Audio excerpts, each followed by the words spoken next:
Hola y bienvenidos. Hoy vamos a meternos de lleno en algo que nos afecta a diario, las estructuras de poder que hay detrás de las grandes marcas que consumimos. ¿De verdad tenemos libertad para elegir lo que compramos? Pues un texto muy interesante que vamos a desgranar hoy sugiere que a lo mejor no tanta como pensamos. Partimos de una idea que casi todos damos por sentada, que elegimos lo que compramos, ¿no?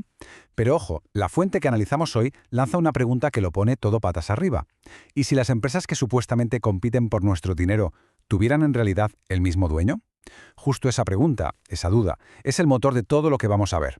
Vale, pues entramos en materia. La premisa central del texto es lo que llama la ilusión de la elección. Y la idea es tan sencilla como potente, que toda esa competencia que vemos en el supermercado, en las tiendas, podría ser, en realidad, puro teatro. Vamos a poner un ejemplo que todo el mundo conoce. Coca-Cola y Pepsi. Llevan décadas en la famosa guerra de las colas. Pero, ¿alguien se ha parado a pensar por qué ninguna consigue aniquilar a la otra? Es curioso, ¿verdad?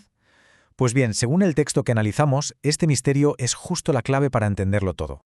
Y la respuesta a esa pregunta no está en los anuncios de la tele ni en el marketing, está en la estructura. Aquí es donde entramos en la primera gran revelación de este análisis, el concepto de la red de propiedad. El concepto clave, y quedaos con este nombre, es propiedad horizontal. Y cuidado, que esto no es lo típico de que una empresa compra a su rival. No. Esto va de que un mismo gran inversor, uno solo, tiene un montón de acciones en ambas empresas competidoras, a la vez. Volvemos al ejemplo de antes, el de las colas. Tenemos a Coca-Cola por un lado y a PepsiCo por el otro. Pues bien, según el texto, ¿qué tienen en común? Pues resulta que uno de sus accionistas principales, Vanguard, tiene participaciones importantes en las dos. Y esto no es solo cosa de los refrescos, ¿eh? El texto apunta a que este patrón se repite en un montón de sectores. Por ejemplo, en tecnología, con Apple y Microsoft, o en el sector farmacéutico, con Pfizer y Johnson & Johnson. Parece que esta estructura de propiedad compartida está por todas partes. Entonces, la gran pregunta es, ¿qué significa todo esto? Pues la conclusión del texto es bastante directa, que la libre competencia se convierte en una especie de paripé. Da igual la marca que se elija, porque al final del día, una parte de los beneficios de ambas acaba, digamos, en el mismo bolsillo. Claro, tener acciones está muy bien, pero ¿cómo se pasa de ser propietario a tener poder real, a influir de verdad?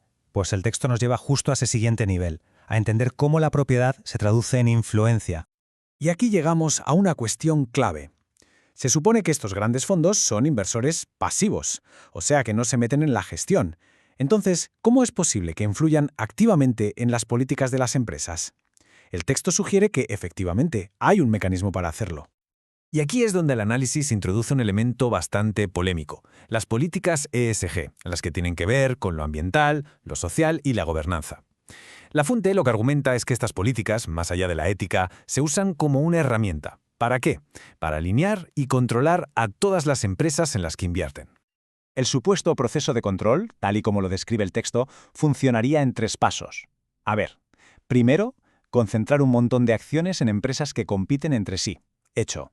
Segundo, imponer políticas uniformes como las ESG a todas por igual. Así se crea un estándar que todas deben seguir. Y tercero, el resultado final. Se consigue un poder de influencia brutal sobre sectores enteros del mercado.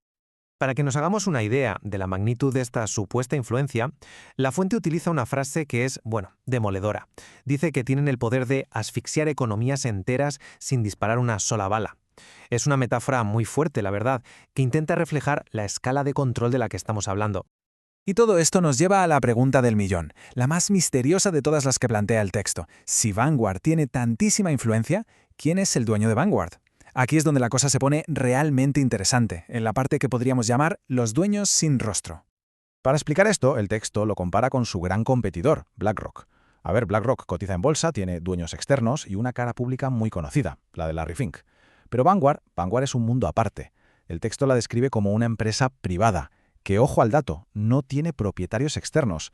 Y claro, según la fuente, esto hace que sea prácticamente imposible saber quién corta el bacalao al final. Y para intentar entender esta estructura tan rara, el texto usa un concepto llamado estructura recursiva. Es como la imagen de la serpiente que se muerde su propia cola. Es una entidad que es, a la vez, dueña de sí misma. ¿Cómo? Pues la fuente afirma que Vanguard es propiedad de los propios fondos que gestiona. Un lío, ¿verdad? A esta estructura tan particular, el texto le pone un nombre muy gráfico. La llama un agujero negro legal. La imagen es potente, ¿eh? Evoca algo totalmente opaco, complejo, de donde parece que no se puede escapar. Y esto nos lleva a la afirmación final del texto, y probablemente la más provocadora de todas. Porque, a ver, ¿para qué serviría una estructura así de opaca? Pues según esta fuente, el propósito sería servir como el escondite perfecto para el capital de las antiguas dinastías. Bueno, y con esto llegamos ya al final del recorrido. Es el momento de pararnos a pensar en la gran conclusión que nos deja este análisis, una idea final que se queda ahí rondando. La conclusión final que nos plantea la fuente es una de esas frases que lo resume todo. Sugiere que la sociedad ha pasado de la tiranía de los reyes a una forma de control mucho más moderna, la tiranía de los algoritmos de inversión.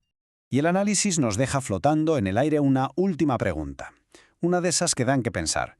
¿Estamos a tiempo de recuperar nuestra soberanía económica? Es una reflexión que la fuente deja ahí, abierta, para que cada cual saque sus propias conclusiones.